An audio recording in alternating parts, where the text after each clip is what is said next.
What's good? Just out here enjoying a nice walk, sun setting.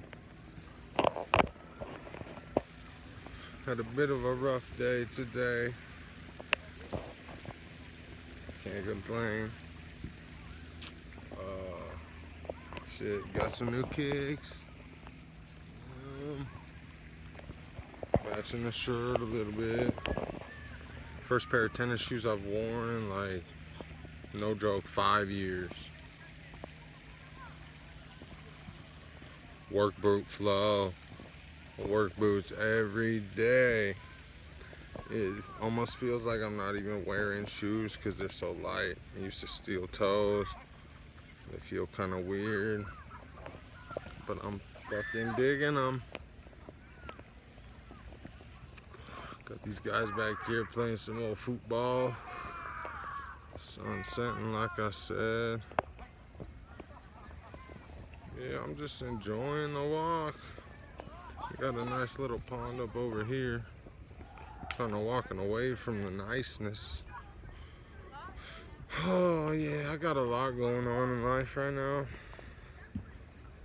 Mentally, spiritually, you could say physically to a certain point. Not quite ready to, just throw it all out there. I'm just kind of doing this vlog thing just to see what happens. Who knows? People might like hearing me talk about the crazy shit that goes down in my life. People might not like it. Regardless, it's my life. I think my life is rather hectic from time to time, so might as well start filming a little bit of it. So if you look over here,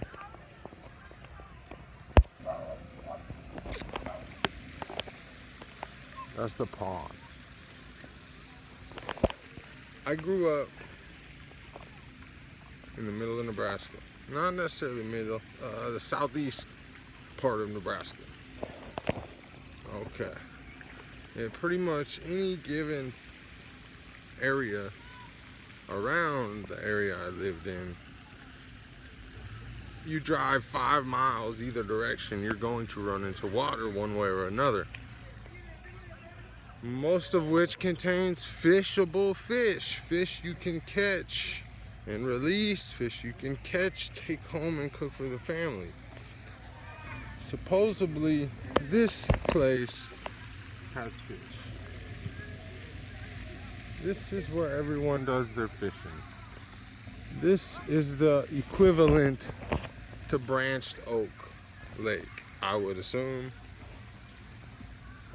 At least in this town.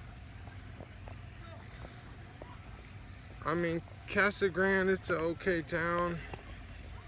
If I had a bunch of homies out here, it'd be fun. But it's just boring. Like, this is a spot you come when you retire. That's the reason there's old people everywhere. There is a lot of shit to do out here out in Arizona though, and that's why I love it. That's why I love Arizona. I moved out to Arizona about a year after starting to speak with a very, very important woman in my life. And feelings got stronger, and then we had a baby on the way. Before the baby was even an idea, I was debating on moving out to Arizona. I thought I was ready for a change. I met this girl of my dreams in every way, shape, and form. And then so once we found out Nathan was coming, it was, come on. I didn't even have to think about it. Don't get me wrong, leaving Nebraska and everything I've ever known, all my family everyone I've ever known, that was the hardest choice I've ever made, ever had to do. Scariest decision of my life, no doubt, 100%. And I actually bought a round trip ticket to come out here and visit April, and we had an ultrasound scheduled. Round trip, one ticket there, a ticket back. When I got there, it was like something clicked, and it was like, I gotta stay. This is my calling. So through the ticket for the way home away, and I've pretty much lived in Arizona ever since. A few months later, our beautiful special baby boy Nathan Anthony Johnson was born into this world. Healthy as could be. He was perfect, and I was loving life. I really was. I was loving life, and it was like, you know, when they say some things are too good, like if it seems too good to be true, chances are it is. It was like I was feeling that kind of good, right? And then, I'm not a morning person. I love to sleep in. If it was up to me, I'd sleep all day. Anyways, I was sleeping in one morning, and April got a call from our Nathan's doctor about his 4-month checkup, and during it, they realized his spleen was enlarged, and couldn't really determine why. So they ordered, routine blood work, and they told us that if anything serious, results from the blood work, we'll get a hold of you tonight and let you know. And we're like, okay. And sure enough, about 11 o'clock that evening, we got a phone call saying we needed to take our baby up to Phoenix Children's Hospital because his red blood count had dropped down to a 4, and he was in desperate need of blood transfusions. You score, bro? Yeah. Hell yeah. He was right on my Yeah, ass. you the man. I play halfback, so. There you go. Yeah, that's what I do. Got a little sidetracked there. A future baller. The good old days. So, we get that horrible phone call that rocked our worlds, our lives to the core. And so we drive up to Phoenix Children's Hospital, and it was just like everything started setting in. Like Nathan wasn't acting right. He was super tired. He wouldn't open his eyes. He was completely pale. He was breathing fine, but it wasn't my Nathan. And then we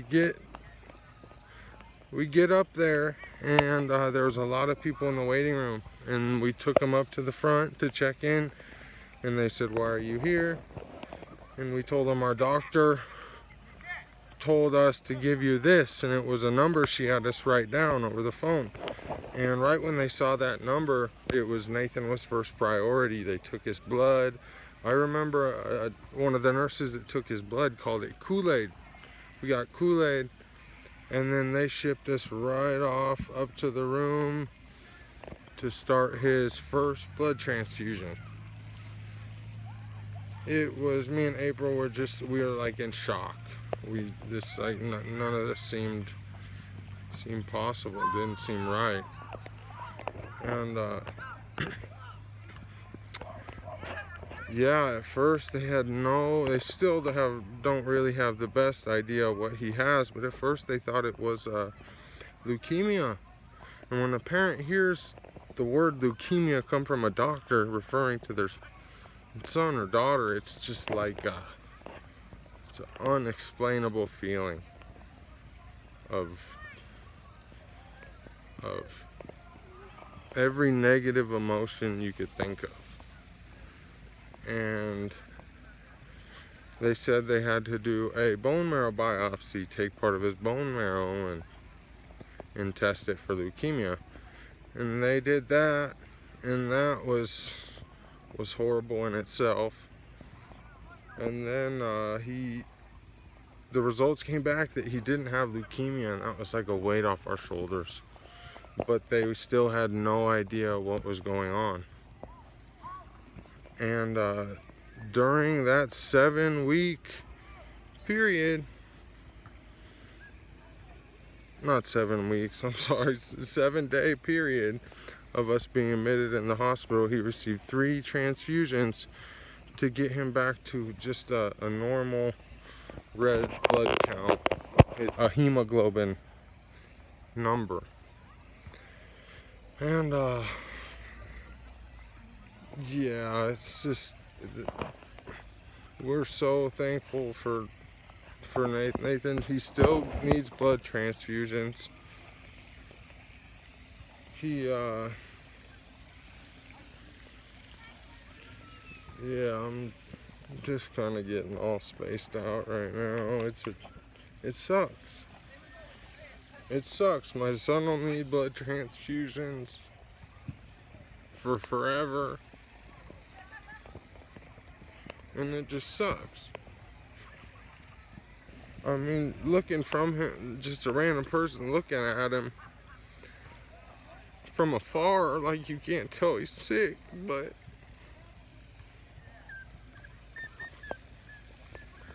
I know how much he has to go through.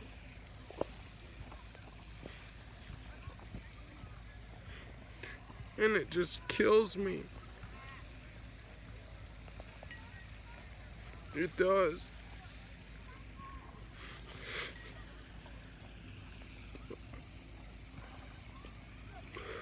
I don't even know why I'm making this video, honestly. I'm just going through a rough spot in life. Walked down to this park. I don't really have anyone to talk to out here. So I made a video. I just started talking to myself. I probably look fucking crazy. Well, all my Nebraska friends and family that I miss and love so much, I'm gonna be coming to visit, hopefully, this coming weekend. Friday the 20th. And I'll be there Friday, Saturday, Sunday, and I have to fly back on my birthday on October 30th. If that doesn't happen, I will be there the following weekend of, I believe, the 27th for the same day. It's a Friday, Saturday, Sunday, and Monday. And I can't wait to see everyone. I would really love to get a bunch of old friends and family together and do some sort of celebration of life, I guess. Well, I'm walking back to the car now. I don't really have much to say right now. I'll definitely hop back on and another video and go more in depth about everything with Nate Dogg and yeah, fill you guys in more. I know I should probably keep you guys updated more, so this is how I'm gonna be doing it. I love you all. Bye.